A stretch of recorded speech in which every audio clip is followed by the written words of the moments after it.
it starts off in school as a very generalized education when we learn the branches of government and how that plays into politics.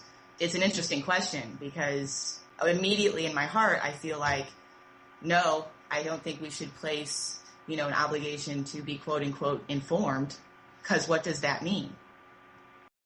It would be great to sit there and say, okay, well, everybody knows what everybody's stance is on all the issues. But I think it kind of goes back again to, okay, well, even though we vote these people into office, they really don't end up standing for what they campaigned on to begin with. And then how are they getting their information? Is it from Fox, CNN, MSNBC, or is it from the BBC and other types of media? What information, and this comes back to, I guess the point of the show, the truth, taking kind of a true journalistic point of view from it, not having your own opinions, but actually just stating the facts. So the information, I think, as far as how they're informed, where is that going to come from, and how do we say, okay, well, this person got it from this place, so we can say, yeah, they can vote.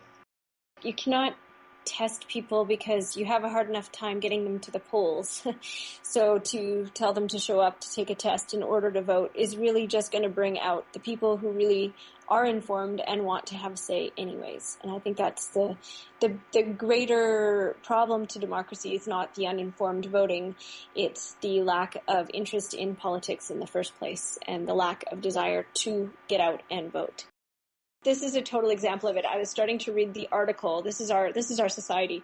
Started reading your article, Too Uninformed to Vote, and I got distracted by this little square over here that says, Burt Reynolds' heart surgery successful but not dramatic. Okay, this is how our society works now. There's no article that is uninterrupted by other thoughts. Everything is little snippets of thoughts. This is how our society works now. And we're so distracted. Why don't they have little snippets like that going? Why don't we have like those at the bottom of everything, of every reality TV show, informing people about the different branches of government, or informing people about the different political points of view, or I mean, they need to start making things more intelligent rather than dumbing it down and getting people out of that thought process. I think that's the greater question to resolve, rather than whether people are smart enough to vote or informed enough to vote. It's that we need to put more into the education of people so they are thinking for themselves and realizing the importance of their opinion and their participation in society in general. Joshua, do you think certain people are too uninformed to vote, or do you think that would take away from the ability for us to have a democracy and lead us further into oligarchical types of systems, monarchies, etc.? I guess one question I would ask is, who makes that distinction? What bar do we set if you were going to impose that as some sort of guiding principle or a prerequisite? Would it be what any foreigner who comes in here who is requesting citizenship, the same test that they would have to pass?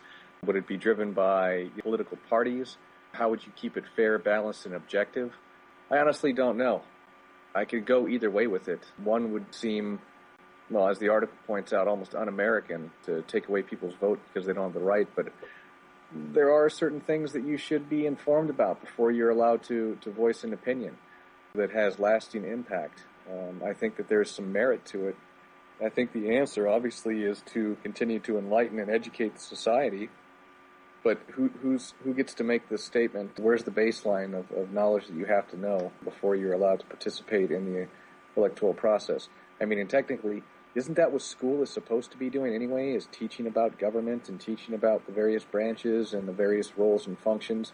So, I mean, this goes back to how the educational system in this country is flawed, because it's not teaching these basic things about how our society even works, how we are governed.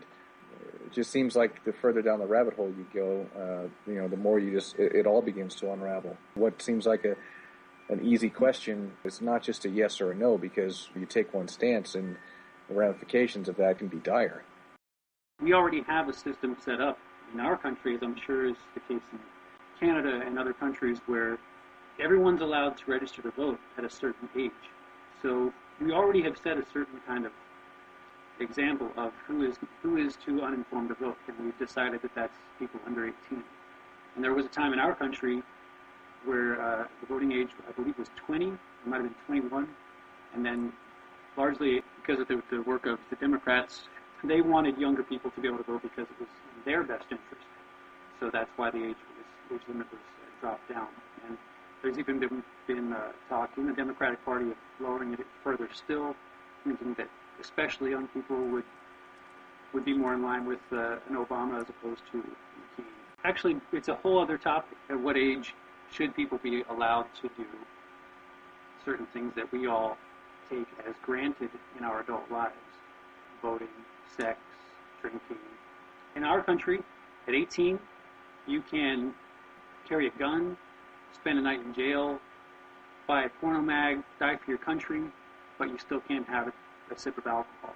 It's an issue that was a pretty big deal to me when I was around that age. Even when I was 22, 23, I was still kind of vehemently opposed to the restriction. When you know that there are countries like Spain where a 7-year-old can go into a bar with his dad without issue and can have a sip of his drink and no one flips out. And we have this pseudo-puritanical background in the United States. But Celene, what is the age requirement in Canada for voting? It's 18 here as well.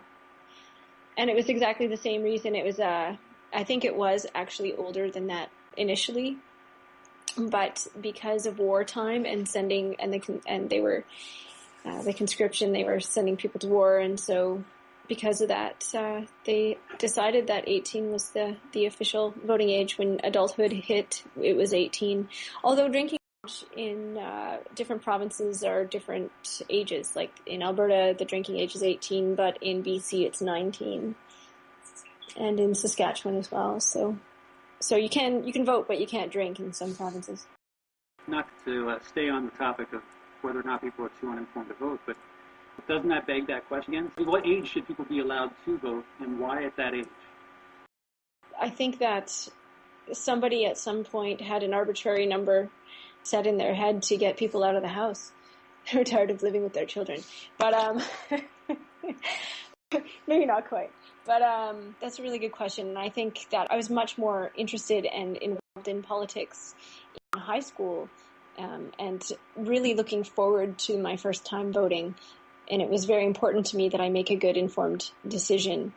And I took that very, very seriously. And I think, I don't know if it was just instilled by parents and parents helping their kids understand why it's important to vote and what rights can be taken away from you if you don't exercise them, which is really the bigger question than age alone. But certainly there are going to be some more intelligent 15-year-olds than 40-year-olds in the world, but it's just like anything else. It's a rite of passage in some sense. Whatever happened to childhood? We're all scared of the kids in our neighborhood. They're not small, charming and harmless. They're a violent bunch of bastard little shits. And anyone who looks younger than me makes me check for my wallet and my phone and my keys. And I'm tired of being tired out, always being on the lookout for thieving kids. We're all wondering how we ended up so scared. We spent 10 long years teaching our kids not to care, and that there's no such thing as society anyway. And all the rich folks act surprised when all sense of community dies, and you just close your eyes to the other side of all the things that she did. Thatcher fucked the kids. And it seems a little bit rich to me, the way the rich only ever talk of charity. In times like the 70s, a broken down economy meant even the upper tier was needing some help. But as soon as things look brighter, yeah, the grin gets wider and the grip gets tighter. And for every teenage tracksuit mugger, there's a guy in a suit who wouldn't lift a finger for anybody else. We're all wondering how we ended up so scared. We spent